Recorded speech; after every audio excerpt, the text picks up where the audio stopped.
चलिए, आप सभी का स्वागत है फिर से। कितना अच्छा लग रहा है, आप लोग इतना शांत है अभी।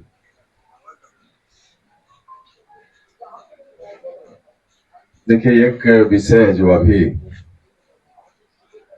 पूरे देश के सामने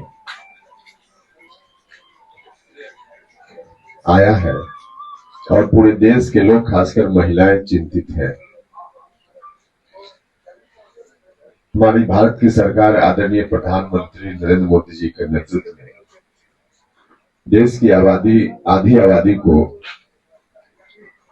उनका हक देने जा रही थी। हमारी पार्टी हमेशा से इस राय की रही है कि महिलाओं को लोकसभा में, राज्यों की विधानसभाओं में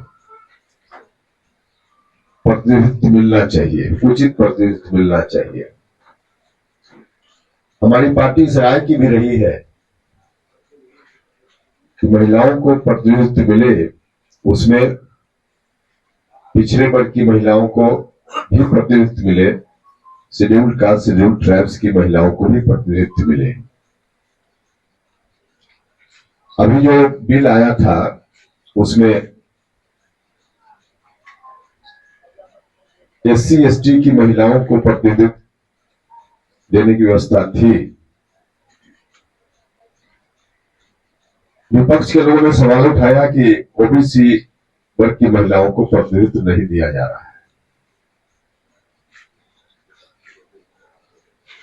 हमारी पार्टी ने इस बिल का समर्थन किया और हमारी राय अभी भी है कि उस बिल को पास होना चाहिए था, क्योंकि महिलाओं के लिए इतना बड़ा कदम भारत की सरकार ने उठाया था। यह ठीक है कि फिलहाल ओबीसी वर्ग की महिलाओं के लिए आरक्षण की व्यवस्था उसमें नहीं थी, लेकिन अभी जो स्थिति है उस स्थिति के हिसाब से फिलहाल ऐसा करना संभव नहीं था। अगर ऐसा करना संभव होता तो भारत की सरकार जरूर करती। गृह मंत्री जी ने आश्वासन भी दिया कि भविष्य में ऐसी स्थिति आएगी तो ओबीसी वर्ग की महिलाओं का भी हम ख्याल रखेंगे। और स्थिति यह थी कि अभी जातीय जनगणना चल रही है। जातीय जनगणना का काम पूरा होगा, उसके बाद क्योंकि ओबीसी वर्ग के जो सामान्य पुरुष हो या महिला हो, उनके लिए भी रिजर्वेशन पहले से नहीं है। एससी एसटी वर्ग के लोगों के लिए रिजर्वेशन है संविधान की व्यवस्था के हिसाब से। उन वर्गों की महिलाओं के लिए रिजर्वेशन का प्रावधान किया जा रहा था, लेकिन ओबीसी के लिए अभी तक तो नहीं है। ओबीसी वर्ग के लिए है ही नहीं, तो फिलहाल महिलाओं के लिए कहां संभव था।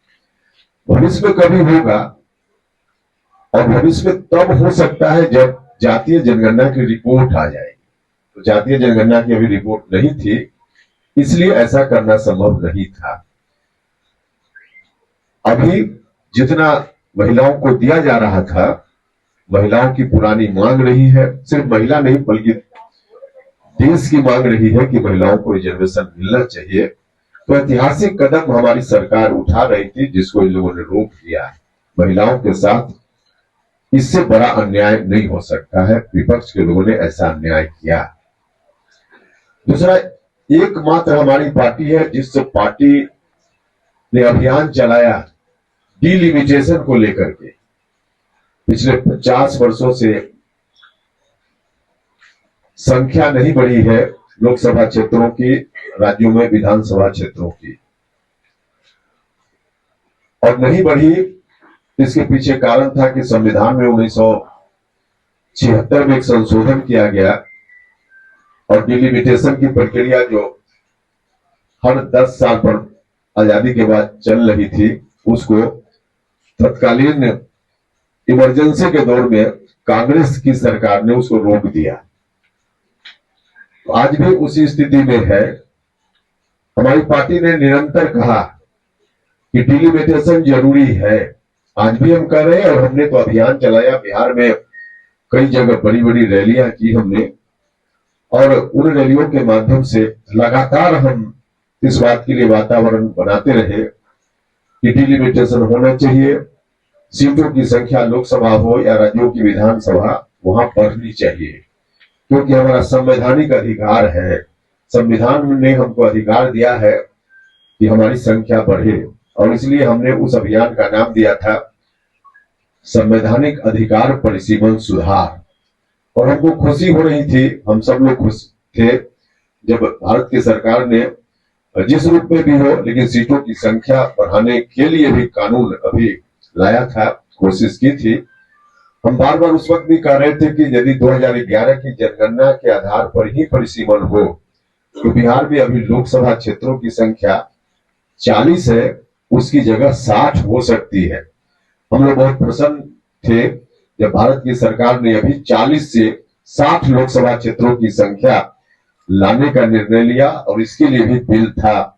डिलिमिटेशन होता तो बिहार में 40 की जगह 60 लोकसभा क्षेत्रों की संख्या हो जाती, और विधानसभा में भी अभी 243 की जगह 365 विधानसभा क्षेत्रों की संख्या बिहार में हो जाती। तो इतनी बड़ी संख्या बढ़ती, बहुत सारे नए लोगों को भी चुनाव लड़ने का मौका मिलता, और संसद में बिहार के 40 की जगह 60 लोगों को जाकर प्रतिनिधित्व करने का मौका मिलता, और बिहार में भी विधानसभा क्षेत्रों की संख्या 365 हो जाती, तो बहुत सारे लोगों को मौका मिलता, महिलाओं को भी मौका मिलता, उनकी संख्या उसमें 33% होती। तो विपक्ष के लोगों ने इसको भी नहीं होने दिया। तो बिहार के साथ बहुत बड़ा अन्याय इन लोगों ने किया है। कांग्रेस के लोग, आरजेडी के लोग बिहार के साथ बहुत ही बड़ा अन्याय किया है इन लोगों ने, और इस अन्याय को हम जनता के बीच जाकर कहेंगे लोगों से। कितना अच्छा बिहार के लिए शुभ अवसर था कि 40 की जगह 60, जो हम लोग आंदोलन कर रहे थे, अभियान चला रहे थे, हम लोग की मांग लगभग पूरी होने वाली थी, लेकिन इन लोगों ने मांग पूरी नहीं होने दी। हम आदरणीय प्रधानमंत्री जी का, गृह मंत्री जी का, एनडीए के तमाम नेताओं का हृदय से धन्यवाद करते हैं। पूरी खबर, पक्की खबर देखते रहिए कोशी आलोक पर।